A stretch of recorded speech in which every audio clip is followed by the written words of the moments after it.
So you want to turn me into a robot? I thought you were a robot already. Isn't that AI I'm looking at?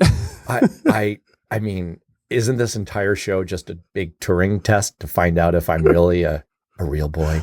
Hey, Matt Robeson, this is 5 Minute Finance, the show where we just don't overload you with lots of optimization stuff that you'll never do. We just lighten the load and make things a little bit easier. I am here with our expert, our certified financial planner, Mike Morton. Mike, you said that this episode was going to turn me into an automaton, and I'm excited about this. Automaton, talking about automating your life. Oh. Automate all of your life. Yeah, okay, that's great. And you promise here in your little write-up that you slipped me, like a 20 in that scene in Goodfellas. You promised me that not only were you going to turn me into an automaton, but it's going to change my life. Is this really great? This is life-changing, Matt. All right. Life-changing. You're going to listen to this episode and your whole life will be completely turned around. All right. Well, give me just the upfront version. What are people going to get listening to the rest of this episode and, the value proposition of why it's going to make their life better? Yeah. Automation is great. It reduces your stress, saves time, and ensures that things are getting done. So systems and automation. And one of the things that we talk about a lot, Matt, is the brain overload fatigue, decision fatigue, right? And so by automating some of these things, you deal with it once, set it and forget it, and it's going to happen automatically. So that's the point of this episode. I was joking that this is about turning you into a robot. In a way, what you're pitching is this is the best version of removing human thought from decisions and why that's a good thing, as long as you've kind of authorized and opted into it from the get-go. All right, well, that sounds definitely like a value adder and a time saver. And I hope people will stay tuned through the whole episode because we have our usual listener question, which is, how should one think about asset location of investments in my accounts? That was very robotic. And our one thing segment at the end is called the one touch rule. Ooh, one touch. Ooh. Wow. Spicy. All right. I am looking forward to all of that. So we're going to talk about automation of savings, automate your savings. We're going to automate investing. We're going to talk about automating bill payments, even automating charitable giving. You can automate your charitable giving. And then the best, I love this one, Matt, automate calendar reviews and reminders. So automating your calendar to make sure that things are going to happen. And we'd like to thank our sponsor. This episode is brought to you by Robot Overlords, ChatGPT, the pathway to having robot overlords. Okay. This is good though, right? Like this is a power move in people's lives. Yeah, and it's not really putting the robots in charge, right? We're going to still be, not like ChatGPT, because you have to worry about that now. It's like, okay, the robots are making the decisions. They're in charge.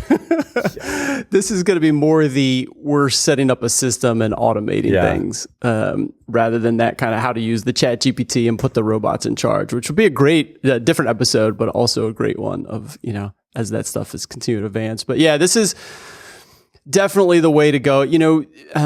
All my clients are super busy. I mean, they're super busy. They're overwhelmed. There's just so much activity between, their careers and kids and juggling their finances. So what we really want to do is put systems into place to help relieve, that busyness and also making sure that stuff gets done, man. Because often you're just like, oh yeah, I know I need to get to that. I know I need to get to that. And you never do. So, and then I'll share a stat with you, Matt, that people that automate this stuff, saving, investing, make it automatic, save more than 1.5 to 3.5 times more than people that do not automate. So that's why it's really worth considering getting some of this automation in place. Well, that's awesome. And I do want to run through the details of all the things that you have an opportunity to automate and, just end up better off. And the financial number, I mean, that alone is a good reason to do this. But I have to say that the earlier reason you gave, it really strikes a chord with me. This idea of decision fatigue. My mother is a sociologist, and one of the insights in raising kids from the 1970s was around decision fatigue and this idea, like for all the busy parents that this podcast is for, this idea of, how do you do things in 5 minutes that just like lighten the load?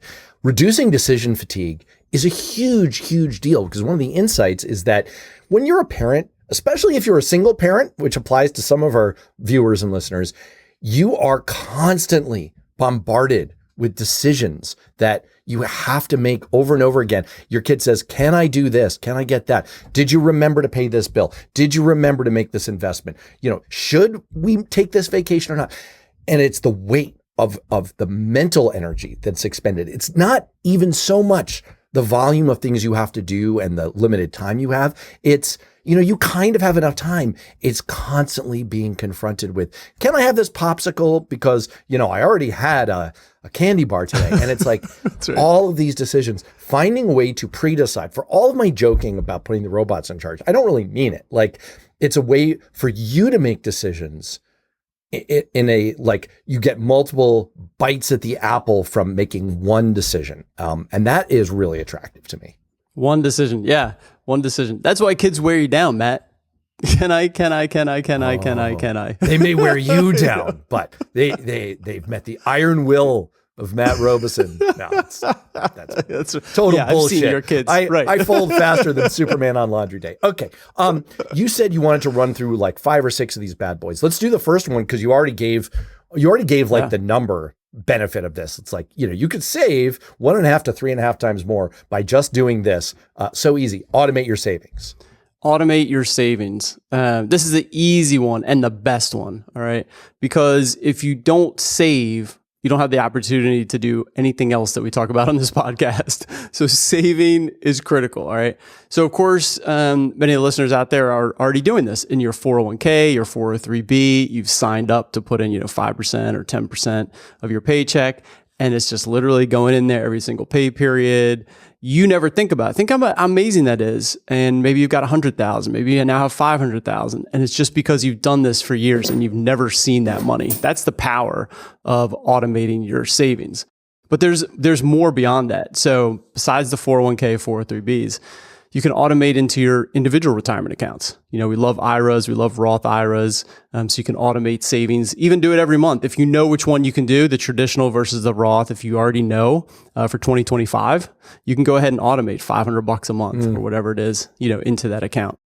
Other places, the kids' 529 accounts, right? Many of my clients automate savings into the 529. Hey, I'm going to put in $300 a month, automatically sweeps into the 529 account.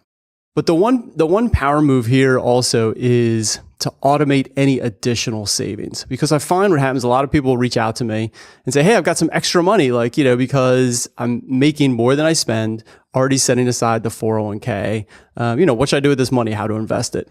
And one of the best things you can do there is automate that for the future and say, hey, I want to save into my IRA or my kids' 529s. I'm doing that, but I also have an extra $1,000 a month that I might use on a vacation or something else.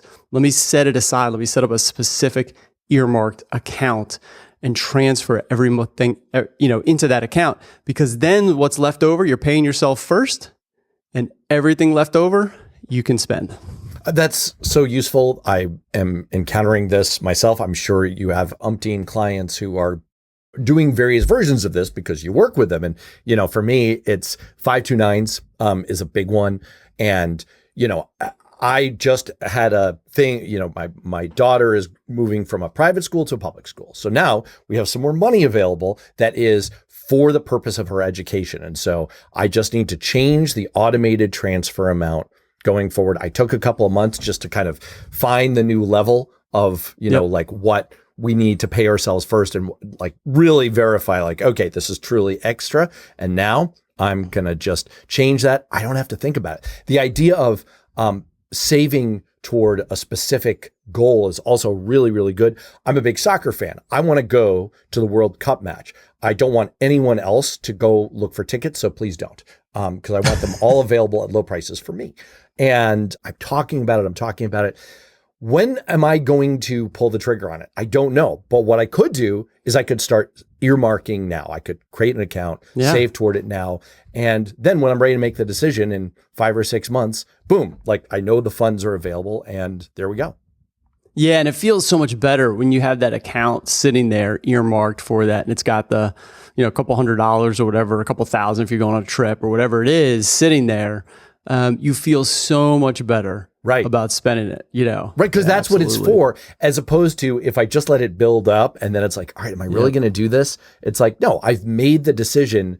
It's another version of like, you're sort of automating the decision. You're still making the decision, but you're letting the mechanics, you don't have to reconfront it over and over again. So that's and awesome. Here's a tip for the listeners too. Like, how much can I set aside? How much do you think is extra? Maybe it's $1,000 a month that you think you could sweep. What you do is go ahead and guess. Like, you could have done this math. Okay, I'll just make a guess. I think it's $1,000 a month. And then set up the new account, have it auto sweep in there. And then what you do is you set a target for your everyday checking account. Hey, I like to keep my checking account at like $20,000. I pay the credit cards off of there and the direct deposits come in. I like it to hover around 20 grand. Right. So then what you do is you check in 3 months later, 6 months later. Are you still hovering at the 20,000, or is it now kind of at 12,000? Therefore, you're not able to save that $1,000 a month. Or is it grown to 25 or 30? Oh, you can save even more. So that's a great way of setting up ahead of time, get ahead of it, set up the savings, and then use that to check in on your spending. That's totally what I do. I feel great now. And a lot of banks, I'm sure, have the same tool that Bank of America has. That's what I use, where they'll just give you the 12-month look back. And it's like, here's your average savings, here's your average spending. And so, you can use that as a pretty good first approximation. It's not perfect, but sure helps me. So, all right, well, let's do the next one. Automate investing. All right, so now that you're able to save, we want to automate our investing. And this is really important. This is, what we call dollar cost averaging, and this happens automatically in the 401k, which is great. So in your 401k, hopefully you've picked, maybe a set of a couple of funds or a single target date fund in your 401k. So every time your paycheck comes in and $300 hits the 401k, the 300 actually gets immediately invested into that target date fund. And what happens then is you don't have to think about it. Again, you're not making any decisions. You made one decision to pick the target date fund, and now all the money is getting automatically invested. And this dollar cost averaging means you don't have to make a decision about, hey, do I think the market's high or low, or I'm not sure. No, it just goes straight into the stock market. And over time, it's much better to be invested. It's the time in the market, not timing the market, that really matters. So you do this for 401k, like a target date fund, IRA? Yep. Yeah, so now you can do it in other places as well. So let's automate your investing in your IRAs. You can use mutual funds. And so that's the way to do it there is you can pick a set of mutual funds, and when it goes in, can automatically hit those mutual funds is the easiest way of doing that. Other places like robo-advisors do this. So if you set up like a robo-advisor I knew the robots were behind this. Yes. The robots are behind it. I'm not the biggest fan of robo-advisors for other reasons. Was that churn? Not so much the churn, and it doesn't really matter in like an IRA. And actually, it's kind of good they'll keep an eye on your taxes. Oh. So they can actually do tax loss harvesting for you. So they're actually, it's a great use of a computer. The downside, I just run into clients that have, they're aggressive savers. They're saving a lot. Now we've got 500,000 or more in these robo-advisor accounts. I'm more worried about 10 or 20 years when you got a couple million in there. And what if you want to change robo-advisors? It gets very complicated. So that's kind of the downside to me. But for smaller accounts, like I'm saving for my kids, or I'm saving for, in your IRA where you're adding 7,000 or 8,000 a year and it's at 50 or 100,000.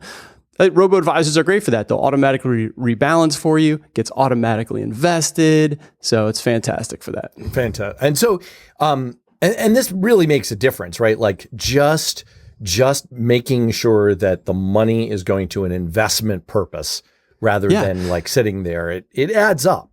So I'll give you a stat here. I just ran some numbers before the show. If you're saving $100 a month, so you're just like, I'm going to save $100 a month. Just $100 a month for 30 years. So a long time, all right, for a long time, but just $100 a month. If you had it invested in cash and getting cash-like returns versus stocks and getting stock-like returns, you'd have, in the cash, you'd have $50,000, but in the stocks, you'd have $200,000. So 4 times more money by just doing that automatic investing. Is there any, I assume, with most of these things, I mean, you generally advise like every 6 months or once a year, you revisit these things. Like, so if you've got automated investments, you have to check in with it. Is it about that time scale? Yeah, I would say you don't really have to check it. Like if you're doing automatic investing, depends. If you're doing a robo-advisor, they're going to rebalance for you. So if you picked, hey, I'm super aggressive, I want 90% stocks, it's going to stay at 90% stocks. You don't even have to revisit that at all. But I do like the idea to look across your checking, savings, brokerage, IRAs, 401ks once a year, pull together one big pie chart. Am I still, I think I'm 80% in stocks. Is that still true across all of those 6, 7, 8 accounts? And just kind of check in on that. But once you get the feel for that too, Matt, you can do it less often. Like once you get the feel for, okay, yeah, here's kind of where everything is, you're going to be in good shape if a lot of this stuff's automated. Is that one of the things that people offload to you? I'm just curious. Like, I mean, I do this, but not quite as advanced a version. So is that right. Something that you do for clients instead? Is just like, yeah, let me do your annual checkup. That's a good question. It is a big piece because no one I've worked with has pulled together all their accounts into one big pie chart. And so seeing it all at once is really good. And then you suddenly realize like, oh, I'm not invested quite like I thought I was, because you just think of your target date fund, and that's it. But you've got all these other accounts and you've saved up cash in this other place. And so now we're kind of looking at everything all at once. The other piece there too, Matt, is the emergency fund. Often people have double counted kind of emergency funds. So I mean, honestly, now that you say it, I think I'm missing the pie chart piece, right? Like it's like everything but the pie, because I have a comprehensive review that I do, but I do it for the most macabre use case possible, which is like I have a secure location just accounting of like what accounts do I have, so like if I get hit by a bus, my wife can figure out where our money is. And like, so I mean, I think that's great and super useful, and it gives me my overall bottom line or top line of like, where are we on our net costs, our net assets and liabilities, because we've got like student loans to track, and like everyone, we have mortgage expense, et cetera. But so that's useful, but I really have never extended it to what you're describing, which is the pie chart, and kind of just making sure, wait, am I overbalanced a little bit? In one direction? It's good. It's good to check in. Like you won't be too far off, you know what I mean? But it's nice to check in. And then when you get used to it, then like I said, if you're automatically saving, automatically investing, you're not going to drift that far. So you really don't have to check in very often. And then it just comes to life stages. That's when you really want to check in. Like, hey, we're getting close to some event or whatever. Then you definitely want to kind of get a little more granular. All right. Well, I rabbit holed us a little bit there for a second, but a good rabbit hole. So, all right, what's the next one? What else can I automate? Automate your bill payments. Of course. So this is a good one. I always ask everybody that comes across is, do you automate paying your credit cards? No. Like, do you click the auto? No, I don't. I'm such don't? a dope. Why do I do this? I don't know. So holy smokes, man. Wait a sec. Are you confessing you manually pay your credit card bill every month? No. Yes, I do manually pay it every month. I would say that once every 2 years, I miss it. Dude, that's crushing you. It's killing your credit score. No. Like I'm not like behind. Fees? No. I'm not like behind. I'm just I miss it, and then it's like damn. But like I should automate the reason. Okay, tell me this. Yeah. What I guess the reason way back in the dawn of time that I never set this up is that I was worried about my checking balance, and I never wanted to overdraft. Yep. So like, is that common? That's a thing. Yeah. You don't want to do that. It just won't pay the credit card. The same as if you didn't pay the credit card. It'll try to pull the money and just it won't pay it for the most part. But I would set up to auto pay your credit card. The only reason, so I run across everybody say auto pay your credit card, and like 90% of people say, yeah, I have my credit card on auto payment.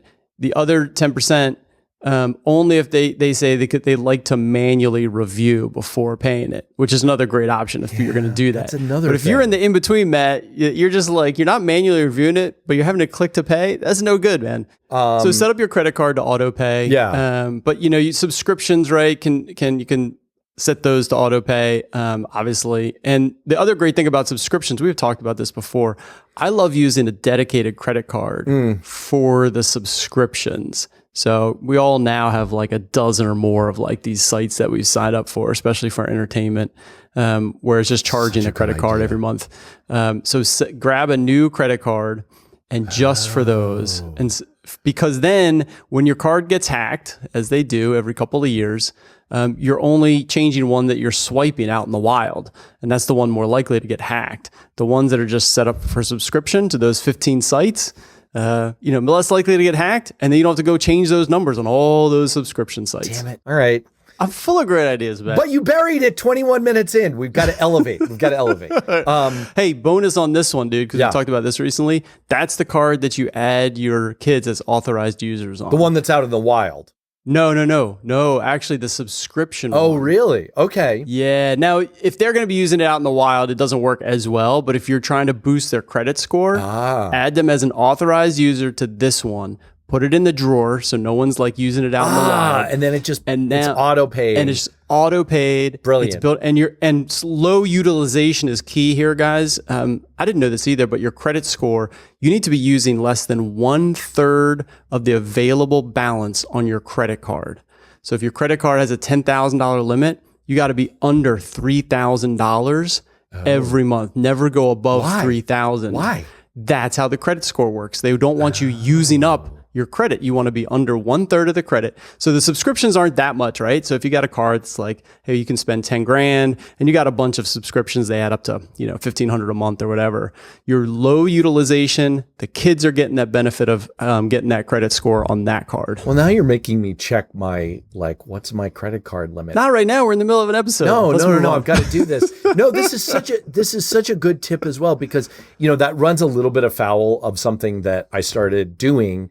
But I'm sure this is common to a lot of people. I started routing more of my bills through my credit card because I get cash back. And as I've started, like I mentioned, private school before, I've started routing that because that's tens of thousands of dollars. Yeah, get those points. I get those dollars. 1% off is 1% off. And that goes, but it runs afoul of not using more than 1/3. So, okay. Utilization.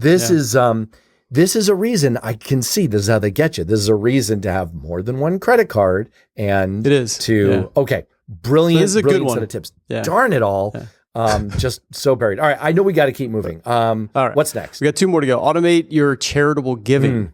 So this is a great one too, because you can make that decision once. Hey, there's an organization we really like and want to support. You don't have to keep making it every year. And you can use donor advised funds. Yep. As well. Yeah, donor advised funds are great for this as well. Yeah, they're super easy to automate stuff. Highly recommend donor advised funds. And then you can use it to gift your appreciated stock into the donor advised fund. And then just set up recurring, donations out of there. All right, what's the last one?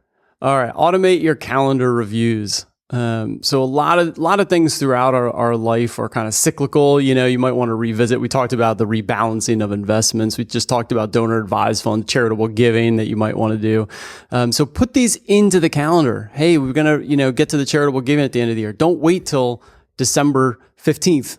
Be like, oh yeah, we got to do this, put it in there for like early November, put a reminder in your calendar, monthly check-ins, quarterly check-ins, whatever that you like to do to review your money, moving around, set it up in the calendar, make it a thing so that you're going to make sure to get to it every month, every quarter, every year. Yep. That which gets scheduled gets done. And it's right. A lot better than to-do lists. It's just like calendar settings are like the GOAT level of to-do lists. It's like, that's what the pros do. And that's really your theme today, which is like this, for all of my tongue in cheekery about like robots and giving up on decisions, it's actually the opposite. This is about not relying on the fallibility of having to, rely on your memory and your willpower, and overloading your decision matrix over and over and over again, which is what leads to fatigue and wearing yourself down. Like, forget your kids wearing you down. You're wearing yourself down. Just automate, like set up a system for yourself. Yeah. Just remember that. Yeah. Successful people rely on the systems. All right. So set up systems for yourself, automate all this stuff, and trust me, it'll get done throughout the year and it'll feel fantastic. All right, let's get to our listener question. Remember, if you're a client of Mike's, just hit him up. Hit him up. That's what he's here for. For the rest of us mere mortals, you can send an email and we'll answer you right here. pod@mortonfa.com. Today's listener question is, how should I think about asset location of investments in my accounts? I'm sure that as an expert, you understand that question because I don't. Yeah, this really actually needs this whole episode. Now that I'm kind of like breaking it down. So let me just give you the high level what the question's asking, and I'll give you a really, really brief answer. Asset location is, remember, there are 3 types of accounts: taxable, tax deferred, tax free.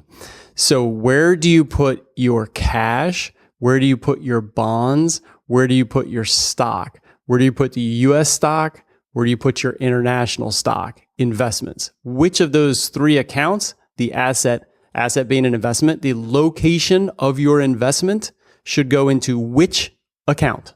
I see. That's what the question is asking. I see. And you'll get a boost of, I think I want to say like 0.5% to 1% by having them in the correct location. Got it. Because it's all about taxes. Remember that they just have different tax characteristics, each of those 3 accounts. And so you want to locate things in the right one. Now, which ones go where? Which kinds of investments go where? You want your riskiest assets that are the least tax efficient in your tax-free forever account. Your tax-free forever account, you'll never pay taxes again. So you want it going to the moon. Okay, you want to go up as much as possible. And if that type of investment is tax inefficient. All right, so I'll give you an example. One is real estate trusts, REITs. They spit off most of their income as interest and dividends. So you have to pay, if you put it in your brokerage account, you're going to pay tax on that every year. Really slows down the growth. Okay. And they have a great, potential growth to them. So that's a good candidate for your Roth. Emerging markets is another one. They're very poor tax efficiency, and they can do very, very well. They're a stock investment. So that goes in your Roth. Things that go in your taxable traditional 401ks would be bonds. They spit off interest every year, so you don't want to pay tax on that, interest and dividends. So hopefully you can put more of your bonds in there. And finally, your taxable account, you want things that can go up a lot that are tax efficient. So just a single stock investment, the total US stock market. Yep, could go up 10% a year on average, and you only pay tax when you sell it. All right, so hopefully if you're not going to sell it. So that's what the question's asking, but I think it's going to be a whole nother episode on like really breaking all of that down. And I do think we've done an episode on this, but you're right. Probably time for a refresh, or as Hollywood would have it, a reboot. Speaking of redoing things, let's get to our one thing segment. And today, honestly, we've talked about this as a theme. It's the leitmotif that has run through today's episode. Touch it once, baby. I find this often in my email. I don't know if you do, Matt, but this is Email's where the I'll like number one. open up email, and then you're like, you kind of read the email, but then you set it aside, and then you kind of like, maybe you'll read it again later in the day again. And now you're like working on it. Like, what's the response I need or the thing I have to do? But you haven't actually done it. So it sits there in your subconscious, like distracting you. And so checking email is one that I try to, batch and touch each of those emails, like go through them, either set them aside, like the whole 2-minute thing, right? Oh, can I do this in 2 minutes? I'm going to do it right now. If it's more than 2 minutes, schedule it for a time in the future. And that's when I'm going to do it. That's why it's such a satisfying feeling to cross things off your to-do list, or the GOAT version of it, get through a scheduled to-do item. It's one of the things I learned in management and time management training when I was a congressional staffer that has really stuck with me. And it's because I think mentally we're a lot like web browsers. Like we were just talking about web browsers before we got on, like maybe use Chrome or Safari on your iOS or whatever it is you use. And you start to see your systems running slow and having trouble. It's like the first thing you can check is, do I have 50 tabs open? Do I have 75 tabs open? Well, all of that is like running in the background. And that's what it's like if you kind of open that email and you start mentally processing something, but then you don't deal with it. and put it to bed and close that tap. It's always running at low power in the back of your brain. And it's fine if you've got one of those. When you've got 50 of them, which, let's face it, dear viewer and listener, we're all busy people. We're all mostly busy parents. Like, you've got like 5,000 of these running in the back of your brain, and it is clogging up your CPU. And it's what adds that feeling of the load is too much and decision fatigue and all the rest. So touch it once, baby. 100%. Touch it once. Can you tell that I was a jazz and blues radio DJ in college? Did you know this about me? I was. Oh my goodness. WSRN. Oh boy. Yeah. It was hot stuff. Speaking of which, this is the end of 5-Minute Finance. Just remember to touch it once. Thanks, Matt. Thanks for joining us on Financial Life Planning. If you like what you heard, please subscribe to and rate the podcast on Apple iTunes or Spotify or wherever you get your podcasts. It makes a massive difference. If you have a comment or question, please email me, mike@mortonfa.com. Until next time, thanks for tuning in. This recording is for informational purposes only and should not be considered for investment advice. Opinions expressed are as of the date of recording. Such opinions are subject to change. I cannot guarantee the accuracy or completeness of the data presented here.